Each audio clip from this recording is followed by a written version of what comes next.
Hello students, मेरा नाम मनीष महंत है, assistant professor in computer science and engineering branch. आपका जो सब्जेक्ट है वो है NMCP, numerical methods computer programming, जो कि आप लोग सिविल ब्रांच में 5th सेमेस्टर का सब्जेक्ट है। आज की क्लास में हम ब्रेक स्टेटमेंट के बारे में स्टडी करेंगे, कंटिन्यू के बारे में स्टडी करेंगे और कुछ जो प्रोग्राम्स है उसके बारे में स्टडी करेंगे। ओके स्टूडेंट्स, क्लियर हो गया। और एक जैसे कि प्रोग्राम्स में हम लोग जो देखेंगे वो आप लोगों का है, जैसे कि फैक्टोरियल को निकालना है ना, ट्रायंगुलर शेप को क्रिएट करना, आप लोगों का प्राइम नंबर है कि नहीं है इसको हम लोग चेक करेंगे, ये वाला प्रोग्राम है उसको हम लोग चेक करेंगे। और आप लोगों का एक सिविल का एक फार्मूला है उसको भी हम लोग क्रिएट करने की कोशिश करेंगे स्टूडेंट्स, है ना, with the help of a program, है ना, उसको हम बनाने की कोशिश करेंगे। ठीक है, तो without wasting any time let's continue our topic, today's topic, है ना। तो आज का जो क्लास है, अभी जो हम लोग जो अभी पढ़ेंगे वो है आप लोगों का ब्रेक स्टेटमेंट, है ना। तो ब्रेक का मतलब क्या होता है ये सब तो आपको पता ही होगा। ब्रेक का मतलब क्या होता है? रुकना, रुकावट, है कि नहीं। ब्रेक का मतलब क्या होता है? रुकावट, है ना। तो break statement can also be used to jump out of the loop. Condition देखो, कंडीशन जब फॉल्स होता है तो लूप के बाहर आता है, ये तो हमको पता है ना। लेकिन जब हम इंटेंशनली हम उसको रोकना चाह रहे हैं किसी पर्टिकुलर जगह पे, तो हम लोग क्या करेंगे, वहाँ पर हम लोग ब्रेक स्टेटमेंट लगा देंगे। क्या करेंगे हम लोग? वहाँ पर ब्रेक लगा देंगे हम लोग, है ना। तो वो लूप से क्या होगा, बाहर आ जाएगा। क्लियर हो गया स्टूडेंट। जैसे कि देखो यहाँ पर फॉर लूप है, यहाँ पर, है ना, INT i = 0 है, INT < 10, यानी कि कहाँ से कहाँ तक रन करेगा ये? 0 से लेकर के 9 तक रन करेगा। 10 तक रन नहीं करेगा ना। 10 तक रन इसलिए नहीं करेगा क्योंकि देखो यहाँ पर जो सिंबल जो है वो लेस देन और इक्वल टू नहीं है, लेस देन इक्वल टू नहीं है। केवल कौन सा सिंबल बना हुआ है? लेस देन सिंबल बना हुआ है ना। और 10 है तो 10 से छोटा क्या आएगा? 9 आएगा, है ना। तो 0 से लेकर के 9 तक क्या होगा, ये रन करेगा, है ना। तो देखो यहाँ पर जब ये रन कर रहा है तो क्या हो रहा है, देखो INT i = 0, है ना। तो 0 i is less than 10, तो 0 is less than 10, condition true हो गया। कंडीशन ट्रू हो गया तो क्या हुआ यहाँ पर कंडीशन, फिर से कंडीशन को चेक किया, if i is equal to 4, क्या i की जो वैल्यू है वो 4 के बराबर है? क्या i की अभी करंट वैल्यू कितनी है? 0 है। तो 0 is equal to 4, ये कंडीशन क्या हो गया यहाँ पर? फॉल्स हो गया। तो जैसे ही फॉल्स हुआ तो कहाँ पर आ जाएगा ये वाला कोड? कहाँ पर रन करेगा? ये सी आउट पे रन करेगा। और अभी आई की वैल्यू कितनी है? 0 है। तो देखो यहाँ पर 0 को क्या कर दिया, ये प्रिंट आउट कर दिया। ठीक है, अब ये वापस लूप घुमा, क्योंकि ये देखो फॉर के अंदर पे मैंने इफ़ कंडीशन को लिया है ना, तो इफ़ कंडीशन का ये स्कोप है। अभी भी ये इफ़ जो है ये किसके अंदर पे? फॉर के अंदर पे, है ना। तो फॉर के अंदर पे तो ये रन कर ही रहा है ना, चाहे कंडीशन ट्रू या फॉल्स हो, ये तो रन कर ही रहा है। तो ये क्या होगा, फिर से ये प्रिंट कराया आई की वैल्यू को 0, और यहाँ पर क्या किया, आई को क्या कर दिया, इंक्रीमेंट कर दिया, है ना। तो आई की वैल्यू अभी कितनी हो गई है? अभी एट प्रेजेंट में कितनी होगी? 1 हो गई है। तो 1 is less than or equal to 10, condition true हो गया। तो कहाँ पर आ गया? स्टेटमेंट के अंदर पे आ गया। ठीक है, फॉर के स्टेटमेंट के अंदर पे आ गया। फिर से क्या कर रहा है, ये 1 को चेक कर रहा है। 1 is equal to 4, क्या 1 जो है 4 के बराबर है? बराबर नहीं है। बराबर जब नहीं है तो ब्रेक को एग्जीक्यूट नहीं करेगा, ये कहाँ पर आ जाएगा? यहाँ पर आ जाएगा। और फिर किसको प्रिंट करेगा? 1 को प्रिंट करेगा। ठीक है, वैसे ही ये प्रिंट करते जाएगा। जैसे ही आई की वैल्यू 4 अगर आती है, जैसे ही आई की वैल्यू 4 अगर आती है तो क्या हो जाएगा, ये 4 is equal to 4, है ना। 4 is equal to 4 हो गया। तो जैसे ही 4 is equal to 4 जब हो रहा है तो क्या हो गया, ये कंडीशन क्या हो गया आप लोगों का? ट्रू हो गया। तो ट्रू हो गया तो क्या हो गया, यहाँ पर ब्रेक हो गया। तो जैसे ही ब्रेक हुआ तो ओवरऑल जो लूप जो चलना था 0 से लेकर के 9 तक, वो क्या हो जाएगा, टूट गया और सीधा बाहर आ गया। तो बाहर जब आया तो क्या प्रिंट करा रहा है, देखो कितना प्रिंट कराया, 0 1 2 3 को बस प्रिंट करा और बाकी को वो छोड़ दिया। क्लियर हो गया स्टूडेंट्स, ये आप लोग का ब्रेक स्टेटमेंट है आप लोग का, ठीक है ना। इसके बाद है आप लोग का कंटिन्यू। तो कंटिन्यू जस्ट ब्रेक का उल्टा है। ये क्या बोलता है आप लोग का? कंटिन्यू चलते रहेगा आप लोगों का, है ना। तो देखो यहाँ पर i = 0, 0 is less than 10, condition true, नीचे आया। If i is equal to 4, 0 is equal to 4, condition false. तो i की वैल्यू को क्या कर दिया, प्रिंट करा दिया। तो 0 प्रिंट करा दिया। फिर i की वैल्यू कितनी होगी, इंक्रीमेंट हो गई 1 हो गई। 1 is equal to 4, condition false, condition false हो गया, है कि नहीं। कंडीशन फॉल्स हो गया तो यहाँ पर आ गया। तो i की वैल्यू क्या है थी, 1 थी, 1 को प्रिंट करा दिया। फिर ये इंक्रीमेंट किया और क्या हो गया, i की वैल्यू 2 हो गया। 2 is less than or equal to 10, condition true, नीचे आया तो क्या यहाँ पर 2 इज इक्वल टू 4 है क्या, कंडीशन फॉल्स हो गया, फॉल्स हो गया तो यहाँ पर आ गया, तो 2 को भी ये प्रिंट करा दिया, फिर 3 को प्रिंट करा दिया, फिर 4।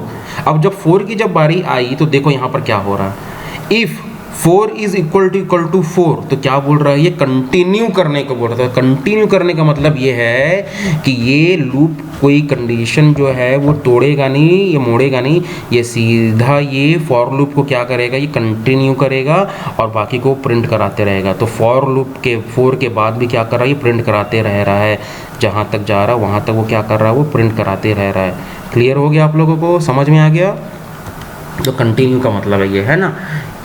नेक्स्ट है आप लोगों का स्विच स्टेटमेंट, है ना। तो स्विच स्टेटमेंट जो है वो देखो किस तरीके से काम कर रहा है, इसको देखते हैं। स्विच जो है वो क्या करता है, ये अलाउ करता है बहुत सारे कोड को एग्जीक्यूट करने के लिए अलग अलग तरीके से, ना। Allow us to execute block of code among many alternatives, है ना। मतलब हमको क्या कर रहा है, बहुत अलग अलग कोड्स दे दिए हुए हैं और उस अलग अलग कोड्स में से अपने को सिलेक्शन का ऑप्शन देता है कि भाई आप कौन से कोड को रन कराना चाहते हो, है ना। जैसे कि आप लोग का रिमोट कंट्रोल पे आप लोग का बटन है ना, जब भी बटन जब एग्जीक्यूट करता है तो पर्टिकुलर वही फंक्शन काम करता है कि नहीं करता है, कि बहुत एक साथ बहुत सारे फंक्शन काम करते हैं। जैसे 1 को दबाओगे तो चैनल नंबर 1 पे जो है वो एग्जीक्यूट होगा, आएगा, CTV आएगा। 2 पे सोनी है, 2 को दबाओगे तो सोनी आएगा, है। 2 को दबाओगे तो ऐसा होता है कि अब सब के सब चैनल आ जाते हैं, ऐसा नहीं होता, एक ही चैनल आता है, क्योंकि उसको इस तरीके से बनाया गया। तो ये हम लोग का स्विचिंग केस होता है ना। बहुत सारे कोड है, उस कोड में से कौन से कोड को आप एग्जीक्यूट कराना चाह रहे हो, ये ऑप्शन अपने को देता है क्या, स्विच केस देता है ना। तो ये उसका पर्टिकुलर एक सिंटेक्स है। स्विच एक कीवर्ड है, स्विच को लिखते हैं। फिर क्या है हम लोग का पैरेंथेसिस है, पैरेंथेसिस के अंदर में एक्सप्रेशन है। ये एक्सप्रेशन जो है ये कंडीशन चेकिंग करता है, ये केस के साथ, है ना।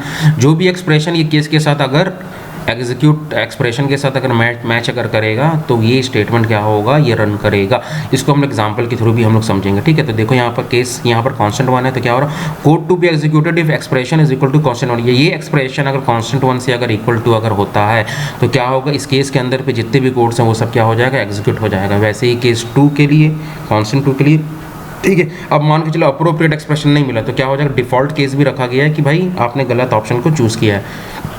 क्लियर हो गया आप लोगों को, ठीक है। तो इसको हम लोग एज एन एग्जाम्पल के थ्रू हम लोग देखते हैं कि ये क्या हो रहा है यहाँ पर, है ना। देखो यहाँ पर ये एक्सप्रेशन है, मान के चलो ये एक्सप्रेशन को किसके साथ चेक कर रहा है, ये कांस्टेंट के साथ चेक कर रहा है। अगर ये एक्सप्रेशन और ये कांस्टेंट अगर चेक अगर हो जाता है, ट्रू अगर होता है तो क्या होगा, ये कोड को रन कराएगा। अगर फॉल्स अगर होता है तो फिर से क्या करेगा, इसको भी चेक करेगा भाई एक्सप्रेशन कांस्टेंट 2 और एक्सप्रेशन 2 चेक कर रहा है, मैच हो रहा है कि नहीं हो रहा है। अगर ये भी अगर हो रहा है, अगर ये ट्रू अगर है तो ये कोड को रन करेगा, है ना, क्योंकि यहाँ पे ऊपर वाले से फॉल्स हो गया, है ना। अब मान के चलो कांस्टेंट 3 और एक्सप्रेशन अगर ट्रू अगर होता है तो क्या करेगा, इसको रन करेगा। अगर फॉल्स अगर होता है तो कहाँ पर चला जाएगा, डिफॉल्ट मोड में चला जाएगा, ठीक है। तो इसको हम लोग एज एन एग्जाम्पल के थ्रू हम लोग समझने की कोशिश करते हैं कि ये क्या है, ठीक है। तो यहाँ पर देखो, यहाँ पर हम लोगों का एक प्रोग्राम है, हम लोगों का C++ का स्विच केस का यहाँ पर एक प्रोग्राम लिखा गया है ना। तो यहाँ पर देखो हम लोग कैरेक्टर ले रहे हैं, एक ऑपरेटर ले रहे हैं OPR, और ये कौन से टाइप का है, ये कैरेक्टर टाइप का है, ओके। कैरेक्टर हम लोग किस लिए लिए हैं, क्योंकि जो सिंबल जो होगा plus minus subtraction multiplication division, ये क्या है, कैरेक्टर है, ये नंबर नहीं है ना। तो इसलिए हम लोगों ने कौन सा डेटा टाइप लिया, कैरेक्टर को लिया, ठीक है। फिर क्या लिया हम लोगों ने, 2 नंबर लिया है फ्लोट का डेटा टाइप का, एक नंबर 1 और एक नंबर 2, है ना। और यहाँ पर हम लोग यहाँ पर पूछ रहे हैं सी आउट में एंटर द ऑपरेटर, और ऑपरेटर कौन कौन से, प्लस है, माइनस है, मल्टीप्लिकेशन डिवीजन। यानी कि अगर मैं प्लस को अगर मैं दबाऊंगा तो मैं प्लस वाले फॉर्म पे ही जाऊंगा कैलकुलेशन करने के लिए, समझ में आ गया आप लोग। एडिशन में माइनस सिंबल को दबाऊंगा तो मैं सब्ट्रैक्शन वाले पे जाऊंगा, है ना। स्टार को दबाऊंगा, एस्टेरिस्क को दबाऊंगा तो मल्टीप्लिकेशन में जाऊंगा, स्लैश को दबाऊंगा तो ये कैरेक्टर टाइप का है। तो ये सब क्या है, कैरेक्टर टाइप का है ना। तो जब कैरेक्टर को स्लैश को दबाऊंगा तो क्या है, डिवीजन वाले ही कोड में ही जाएगा और उसी को केवल क्या करेगा, रन कराएगा, ठीक है। समझ में आ गया। तो देखो यहाँ पर enter the 2 number, operation perform करने के लिए मैं क्या कर रहा हूँ, 2 नंबर को ले रहा हूँ, नंबर 1 नंबर 2 को ले रहा हूँ। स्विच है स्विच केस है हमारा, और यहाँ पर OPR को मैं क्या कर रहा हूँ, रख दे रहा हूँ, एक्सप्रेशन को मैंने यहाँ पर रख दिया। एक्सप्रेशन क्या है, कोई भी कैरेक्टर टाइप का है ना, इसको यहाँ पर मैंने रख दिया है ना। अब यहाँ पर देखो ये करली ब्रैकेट ओपन हुआ है और यहाँ पर करली ब्रैकेट जो है क्लोज हो है ना। तो स्विच का जो स्कोप जो है वो कहाँ से कहाँ तक है, यहाँ से लेकर के यहाँ तक है ना। तो देखो यहाँ पर केस है, फिर यहाँ पर मैंने क्या कर दिया, सिंगल कोटेशन में मैंने क्या कर दिया, प्लस कर दिया। यानी कि अगर मैं प्लस दबाऊंगा और ये प्लस अगर मैच अगर करता है ना, तो कौन सा कोड रन करेगा, ये वाला कोड को रन कराएगा। समझ में आ गया। ठीक वैसे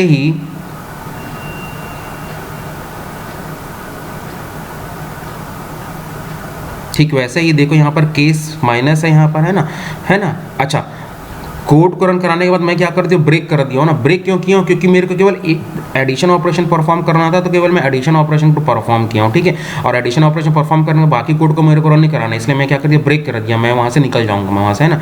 ठीक वैसे ही मान के चलो अगर मैं स्टार को अगर मैं देता हूँ, है ना, तो स्टार को अगर मैं दिया तो स्टार को मैंने कीबोर्ड से दिया, तो कीबोर्ड से जब दिया तो किस में स्टोर हो गया, ये OPR में स्टोर हो गया, है ना।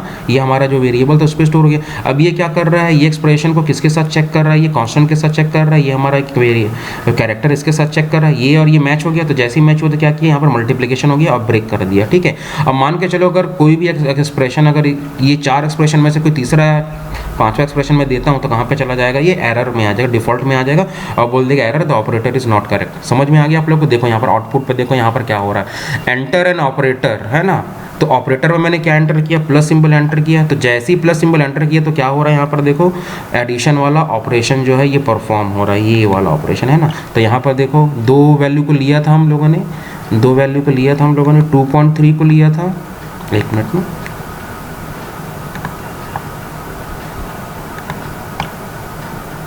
2.3 को लिया है और हम लोगों ने 4.5 को लिया, है ना। 2.3 और 4.5 क्या हो गया, ऐड हो गया और आउटपुट क्या आ गया, 6.8 आ गया, है ना। ठीक वैसे ही देखो यहाँ पर मैंने क्या लिया है, माइनस को मैंने प्रिंट किया है, एंटर द ऑपरेटर में मैंने माइनस को लिया, OPR में, फिर स्विच केस में चेक किया तो कहाँ पर मिला, ये माइनस, ये यहाँ पर मिल गया। तो यहाँ पर क्या हो रहा है, सब्ट्रैक्शन हो रहा है ना। ठीक वैसे ही देखो यहाँ पर जब मैंने क्वेश्चन मार्क को मैं लिया यहाँ पर, है ना, क्वेश्चन मार्क तो ये सिंबल में से नहीं था, प्लस माइनस मल्टीप्लिकेशन डिवीजन, और यहाँ पर मैंने केसेस भी नहीं लगाए हैं, प्लस माइनस, ये माइनस है, ये सब्ट्रैक्शन, मल्टीप्लिकेशन और डिवीजन। इसके अलावा मैंने क्वेश्चन मार्क वाला कुछ लगाया कि एक्सप्रेशन नहीं लगाया, है ना। तो कहाँ पर चला गया, डिफ़ॉल्ट में चला गया और क्या बता दिए, एरर बता दी। क्या बता दिया, एरर बता दिया। समझ में आ गया। तो ये इस तरीके से क्या होता है आप लोग का स्विच केस जो है वो काम करता है। स्टूडेंट्स क्लियर हो गया आप लोगों को, समझ में आ गया, ठीक है। अब देखो ये फैक्टोरियल वाला केस को हम लोग देख लेते हैं, है ना। फैक्टोरियल का मतलब क्या होता है स्टूडेंट्स, जैसे 5 है ना, फैक्टोरियल सिंबल क्या होता है, ये होता है ना।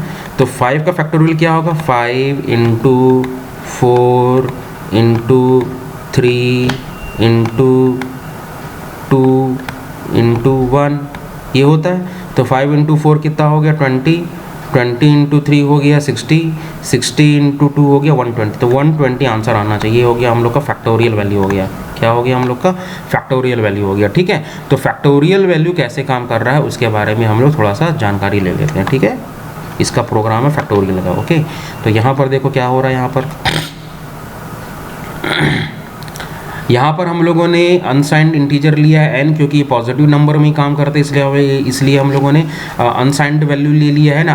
अगर मैं int अगर लेता तो अगर मैं नेगेटिव भी अगर ले लेता तो भी उसको एक्सेप्ट कर लेता वो, है ना, और रैंडम ऑर्डर में वो हमें को आंसर देता है ना। तो फैक्टोरियल हमेशा पॉजिटिव नंबर पे रहता है, ये चीज़ याद रखना। तो इसलिए हम लोगों ने अनसाइंड लिया नंबर हम लोगों ने, है ना। और हम लोगों ने क्या लिया, एक और हम लोगों ने क्या कर दिया, एक वेरिएबल लिया फैक्टोरियल, जो किस टाइप का है, लॉन्ग टाइप का, है ना। डबल टाइप हो गया है, मतलब 2 बार लॉन्ग आ गया। तो ये 2 बार नहीं होगा, वो एक सिंगल बार रहेगा, है ना, एक ही बार रहेगा लॉन्ग, है ना। अनसाइंड लॉन्ग फैक्टोरियल है। तो दूसरा जो वेरिएबल लिया वो क्या लिया हम लोगों ने, फैक्टोरियल लिया हम लोगों ने। क्या लिया हम लोगों ने, फैक्टोरियल लिया। फैक्टोरियल की वैल्यू कितनी ले ली हम लोगों ने, 1 ले लिया, है ना। और एक नंबर ले लिया हम लोगों ने n, है ना। तो ये हम लोग का n हो गया, है ना। ये हम लोग का n बकेट हो गया, हम लोग का n बकेट हो गया, है ना। और ये हम लोग का क्या हो गया, फैक्टोरियल बकेट हो गया, ठीक है। तो फैक्टोरियल में अभी स्टार्टिंग वैल्यू कितनी दी हुई है, 1 ले ली है ना। जैसे मान के चलो अगर मैं 5 अगर लेता हूँ, है ना, 5 का लेता हूँ, 5 का फैक्टोरियल लेता हूँ, तो इसको मेरे कहाँ से कहाँ तक मल्टीप्लाई करना पड़ेगा, 5 से लेकर के 1 तक तो एनी हाउ मेरे को मल्टीप्लाई करना ही पड़ेगा ना, क्योंकि 0 फैक्टोरियल का वैल्यू जो है वो तो 1 ही है। तो इसको लूँ या ना लूँ उससे कुछ फ़र्क नहीं पड़ता मेरे को, है ना। तो मेरे को कहाँ से कहाँ तक रन कराना है, मेरे को 5 से लेकर के 1 तक तो मेरे को रन कराने, मल्टीप्लाई तो करना ही करना है मेरे को। बात समझ में आ गई स्टूडेंट्स, क्लियर हो गया आप लोगों को? कहने का मतलब क्या है, जो नंबर लिए हो वो नंबर से लेकर के 1 नंबर तक क्या करना है आप लोगों को, मल्टीप्लाई करना, तब आप लोगों का फैक्टोरियल का आंसर मिलेगा उस नंबर का। समझ में आ गया? तो n जो था उसके लिए हम लोगों ने रिजर्व कर दिया है स्पेस, और वो खाली है अभी, क्योंकि हम लोगों ने n की वैल्यू अभी नहीं ली है। फैक्टोरियल लिया हम लोगों ने, वो भी अनसाइंड वैल्यू है, लॉन्ग है यहाँ पर, क्योंकि बहुत बड़ी नंबर आएगी, बहुत बड़ी नंबर अगर लोगे तो बड़ी नंबर के लिए लॉन्ग को लेंगे, इंटीजर को नहीं लेंगे, है ना। तो यहाँ पर हम लोगों ने फैक्टोरियल की वैल्यू को हम लोगों ने क्या स्टोर कर दिया है, 1 की स्टोर कर दिया ना। तो ये मत समझना कि सर ने फैक्टोरियल पूरा नहीं लिखा, f लिखा है यहाँ पर, है ना। तो f मैंने सहूलियत के लिखा क्योंकि लिखने में मेरे को परेशानी जा रहा था। आप लोग समझ लो कि फैक्टोरियल यहाँ पर f है यहाँ पर, है ना। लेकिन इंटरनली में C या C++ कंपाइलर में जो आप वेरिएबल लिखोगे वो वेरिएबल वहाँ पर रिजर्व होगा, यानी कि फैक्टोरियल लिख रहे हो तो यहाँ पर क्या रिजर्व होगा आप लोग का, फैक्टोरियल पूरा आएगा। मैं बस समझाने के लिए शॉर्ट फॉर्म लिख दिया हूँ, फैक्टोरियल की जगह में f लिख दिया हूँ। क्लियर हो गया? अब देखो यहाँ पर सी आउट में क्या है, यहाँ पर enter a positive integer, enter the positive integer, कोई भी नंबर ले लिया। तो n की वैल्यू को मैंने क्या ले लिया यहाँ पर ले लिया मैंने 5 ले लिया। n की वैल्यू कितनी होगी, 5 हो गई है ना। अब यहाँ पर मेरे को जो लूप जो चलाना है वो कहाँ से कहाँ तक चलाना है, मेरे को 5 से 1 तक चला लो, या 1 से लेकर के 5 तक चला लो। भाई मल्टीप्लिकेशन जो होता है वो क्या होता है, कम्यूटेटिव ऑपरेटर होता है ना। यानी कि 4 × 5 अगर करोगे, 4 × 5 अगर करोगे तो आपको क्या मिलेगा, 20 मिलेगा, है ना। और 5 × क्या करोगे, 4 करोगे तो क्या मिलेगा, 21 मिल जाएगा क्या, कि यहाँ पर भी क्या मिलेगा, 20 मिलेगा ना। तो ये क्या आप लोग का कम्यूटेटिव ऑपरेटर, कम्यूटेटिव लॉ का प्रॉपर्टी होता है, जिसकी वजह से ये चीज़ होता है ना। तो मैं क्या कर रहा हूँ, मैं क्या करूँगा यहाँ पर, देखो यहाँ पर मैं क्या कर रहा हूँ, यहाँ पर एक मिनट थोड़ा सा होल्ड करना। यहाँ पर हम क्या करेंगे, हम यहाँ पर क्या बोल रहे हैं, 5 से लेकर के 1 तक क्या करना, मल्टीप्लाई कराना। तो भाई 5 से लेकर के 1 तक मल्टीप्लाई करूँ या 1 से लेकर 5 तक मल्टीप्लाई, आंसर तो सेम आएगा, आंसर तो सेम आएगा आप लोग का, है ना। तो मैं यहाँ पर क्या कर रहा हूँ, लूप चला दिया फॉर को, int i = 1 और 1 is less than or equal to n। तो 1 से लेकर के मैं जो नंबर है वहाँ तक मैं रन कर रहा हूँ। n की वैल्यू कितनी है, 5। समझ में आ गया आप लोगों को, क्लियर हो गया? तो 5 × 1 अगर करूँ या 1 से लेकर के टोटल 5 तक मल्टीप्लाई करो, दोनों का आंसर सेम आएगा। इसलिए मैंने क्या कर दिया, सहूलियत के लिए मैंने क्या कर दिया, जो काउंटिंग जो मैंने लिया है उसको मैंने कहाँ से शुरू कर दिया, 1 से लिया है मैंने काउंटिंग, और कहाँ तक लेके गया हूँ मैं, वो नंबर तक लेके गया हूँ जहाँ तक वो नंबर मल्टीप्लाई होगा। यानी कि वो नंबर 5 है तो 5 तक मैं क्या करूँगा, मल्टीप्लाई करूँगा, है ना। तो 1 से लेकर के 5 तक मैं क्या करूँगा, मल्टीप्लाई करूँगा। ये दोनों नंबर के बीच में, दोनों डिजिट के बीच में जितने भी नंबर आएंगे सबको मेरे को क्या करना, मल्टीप्लाई करते जाना है। क्लियर हो गया स्टूडेंट, समझ में आ गया आप लोगों को, है ना। तो लेट्स सी, है ना, चेक करते हैं क्या हो रहा है यहाँ पर। int i की वैल्यू कितनी है यहाँ पर, 1 है, तो 1 is less than or equal to 5। Condition क्या हो गया, ट्रू हो गया। ट्रू होने के बाद कहाँ पर आ गया, ये फैक्टोरियल मल्टीप्लाई इक्वल टू 1। तो इसका मतलब क्या है students, factorial is equal to factorial into 1 होता है, आई होता है, सॉरी यहाँ पर 1 नहीं है, यहाँ पर आई है ना, आई होता है। समझ में? इसका मतलब क्या है, इसका मतलब ये है ना, इसका मतलब क्या है, ये है। ठीक है, क्लियर हो गया। तो देखो यहाँ पर क्या हो रहा है, i की वैल्यू कितनी है, 1 है, 1 is less than 5, condition true. नीचे आया, नीचे आने के बाद क्या हो रहा है, देखो f = f × i। तो f की वैल्यू कितनी है, इनिशियल कितना किए थे, फैक्टोरियल की वैल्यू 1, तो 1 × 1, तो f की वैल्यू कितनी हो गई, यहाँ पर 1 आ गई, यहाँ पर 1 आ गई। और यहाँ पर क्या हो गया, इंक्रीमेंट किया i को, और i की वैल्यू इंक्रीमेंट होकर के कितना हो गई, अब 2 हो गई। ठीक है, तो 2 is less than 5, condition is true. Condition true होने के बाद वापस नीचे आया, नीचे आने के बाद क्या हो रहा है, factorial equal to factorial into I. तो फैक्टोरियल की अभी ओरिजिनल वैल्यू कितनी है, ये वाली है, 1 है ना। तो 1 इंटू, और आई की वैल्यू, करंट वैल्यू कितनी हो गई है, 2 हो गई है, तो 2 कर दिया, है ना। तो आई 1 × 2 हो गया यहाँ पर, तो कितनी आ गई, फैक्टोरियल की वैल्यू 3 आ गई। तो यहाँ पर क्या स्टोर हो जाएगा आप लोगों का, 3 स्टोर हो जाएगा। समझ में आ गया, फैक्टोरियल की वैल्यू कितनी हो गई आप लोग की, 3 हो गई, है ना। फिर से क्या हुआ, ऑपरेशन परफॉर्म होने के बाद आई को क्या किया, इंक्रीमेंट किया, है ना। आई को इंक्रीमेंट करने के बाद आई की वैल्यू कितनी हो गई, 3 हो गई। तो 3 is less than और equal to 5, condition is true. नीचे आया, और नीचे आने के बाद क्या कर रहा है, देखो f = f × i। तो f की अभी करंट वैल्यू कितनी है, 3 है, f की करंट वैल्यू कितनी है 3 है, तो क्या हो जाएगा ये 3 इंटू क्या हो जाएगा, i की वैल्यू कितनी है अभी 3 है, तो कितना हो गया i की वैल्यू कितनी हो गई यहाँ पर आप लोगों की 9 हो गई, आप लोगों की कितनी हो गई 9 हो गई है ना, है ना 9 हो गई आप लोग की, तो ये आप लोगों का 9 आ गया। ठीक है, ठीक है। अब इंक्रीमेंट होकर के आई की वैल्यू कितनी होगी आप लोगों की 4 हो गई, तो 4 इज लेस देन और equal to 5, condition is true. Condition is true होने के बाद क्या हुआ, यहाँ पर फिर से मल्टीप्लाई किया यहाँ पर, है ना, तो अभी अभी एफ की वैल्यू कितनी है 9 है, तो 9 इंटू क्या हो जाएगा आप लोगों का 4 हो जाएगा, तो 9 इंटू 4 होगा तो कितना हो जाएगा यहाँ पर 36 आ गया आप लोगों का, 36 आ गया ना आप लोगों का।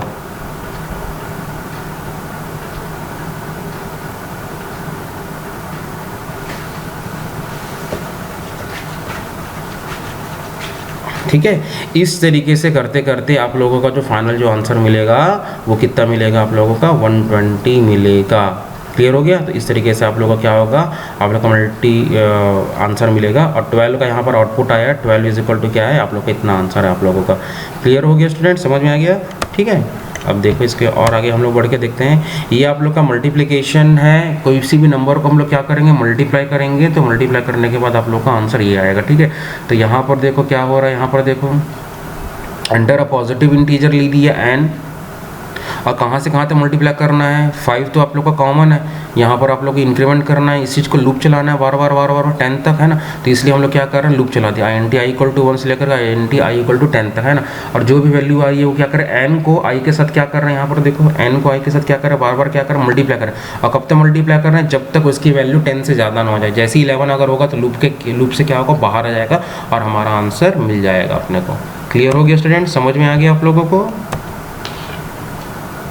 ठीक है, ठीक वैसे ही आप लोगों का क्या है रिवर्स ऑफ एन इंटीजर, है ना, रिवर्स ऑफ इंटीजर नंबर है आप लोगों का, है ना। तो यहाँ पर देखो आप लोग के साथ क्या हो रहा है, यहाँ पर रिवर्स ऑफ नंबर का मतलब समझ में आ रहा है। जैसे मैं कोई नंबर लिया 1 2 3 4 5, ये क्या कर देगा आप लोगों का उल्टा कर देगा, 5 4 3 2 1 करके प्रिंट कराएगा, है ना। तो उसके लिए हम लोगों ने क्या किया स्टूडेंट्स, देखो हम लोगों ने एक INT n करके नंबर ले लिया है, एक रिवर्स नंबर लिया जिसको हम लोगों ने इनिशियल किया है 0, और एक रिमाइंडर ले लिया आप लोगों ने 0, है ना। तो यहाँ पर क्या हो रहा है देखो इंटीजर ले लिया, वैल्यू इंटीजर ले लिया, मान के चलो ये 1 2 3 4 5 ले लिया हम लोगों ने, है ना। और इसको हम लोग क्या करना है लूप में चला रहे हैं ना। देखो अभी तक हम लोगों ने फॉर लूप देख रहे थे, अब यहाँ पर हम लोग वाइल लूप देख रहे हैं ना। वाइल लूप में देखो n is not equal to 0, n को कब तक रन होगा जब तक इसकी वैल्यू 0 नहीं है तब तक रन करेगा। जैसे ही 0 होगी तो क्या हो जाएगा ये बाहर आ जाएगा, ये लूप के क्या हो जाएगा बाहर आ जाएगा। देखो यहाँ पर ये नॉट ऑपरेटर लगा हुआ है ना, समझ में आ गया। n की वैल्यू कितनी है, n की वैल्यू कितनी है 1 2 3 4 5, तो ये 1 2 3 4 5 इज नॉट इक्वल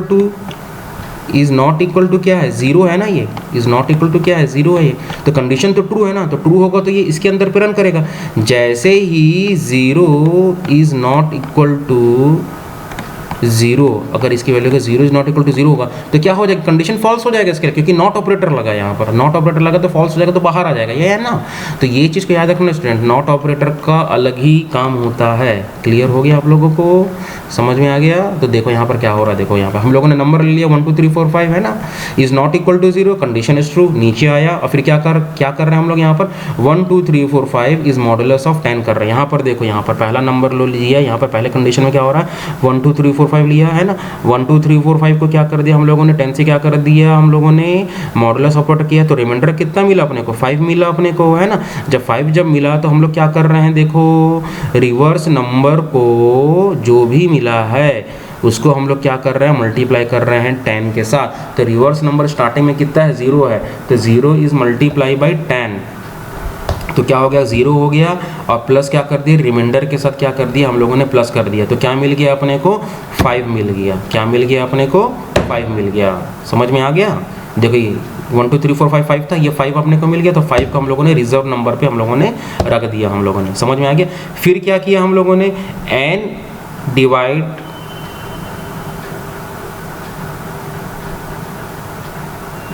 है ना, इसका मतलब क्या है n डिविजल बाई ये है n is equal to n divide by 10।